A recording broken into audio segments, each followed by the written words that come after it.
ကဘာငြိမ်းချမ်းရေးကြီးကိုလိုချင်တယ်ဆိုရင်မြတ်စွာဘုရားလမ်းစဉ်မှာတပါတခြားနည်းလိုက်เสียမရှိဘူးလက်နဲ့ကြီးတွေတကားကင်ထားပြီးငြိမ်းချမ်းရေးစကားဆိုးနေတာဟာအလွန်ကိုရဲပွဲရကောင်းတယ်ပေါ့မြတ်စွာဘုရားရဲ့တရားဓမ္မအဆုံးအမနဲ့ကြည့်မယ်ဆိုရင်6လုံးမြူခါထိုးပြီးငြိမ်းချမ်းရေးစကားပြောနေလို့ဘယ်တော့မှရမှာမဟုတ်ဘူးမငြိမ်းချမ်းတဲ့အလုပ်တွေလုပ်နေကြရင်ဘယ်တော့မှငြိမ်းချမ်းမှာမဟုတ်ဘူးဆိုအလွန်ထင်ရှားတယ်ပေါ့အလုံးဟာတယောက်နဲ့တယောက်အနိုင်ရခြင်းနေတယ်ဆိုရင်ဘယ်တော့မှငြိမ်းချမ်းမှာမဟုတ်ဘူး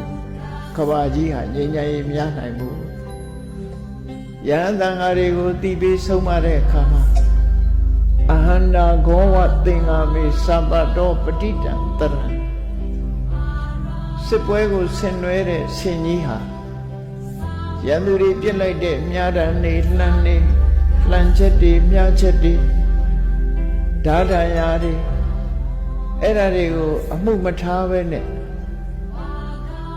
ရှေ့ကိုအတင်းတက်ပြီးတော့ရန်သူကိုချေမုန်းတာလုပ်တယ်လို့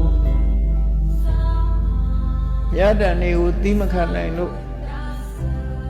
နောက်ဆုတ်တာမလုပ်ဘဲနဲ့ရှေ့တိုးပြီးကိုလုံးတင်တာလှုပ်သွားတာမျိုးလို့ပဲငါဟာအများစုရဲ့စော်ကားတဲ့စကားတွေကိုငါသိခံမယ်အဟန္တာဂောဝသင်္ကာမေသဗ္ဗတောပဋိတံတရံပြစ်လိုက်လို့ခန္ဓာကိုယ်ပေါ်ကျလာတဲ့မြားတံတွေကိုဆင်မြောင်ကြီးဟာသိခံတယ်လို့ငါဟာလည်းပဲသိခံမယ်လူတွေစော်ကားမော်ကားပြောတဲ့စကားတွေမှန်သမျှအကုန်လုံးသိခံမယ်သိခံနေဆိုတဲ့အဓိပ္ပာယ်ဟာဘာတွေပဲလှုပ်အပြုံးမပြတ်နေတာကိုသိခံတယ်လို့ခေါ်တယ်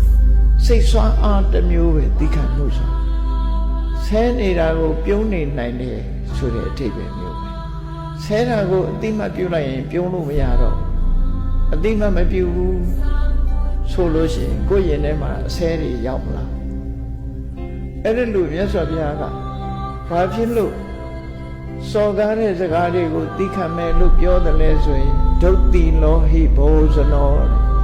လောကမှာလူအများစုဟာကိုယ်ချင်းတရားပြပြသူတွေဖြစ်တယ်ဒါကြောင့်မို့သူတို့နဲ့တုဖက်ပြီးတော့ရမဖြစ်ဘူးလို့ဒီလိုအဓိပ္ပာယ်မျိုးရတယ်နော်သိခံတယ်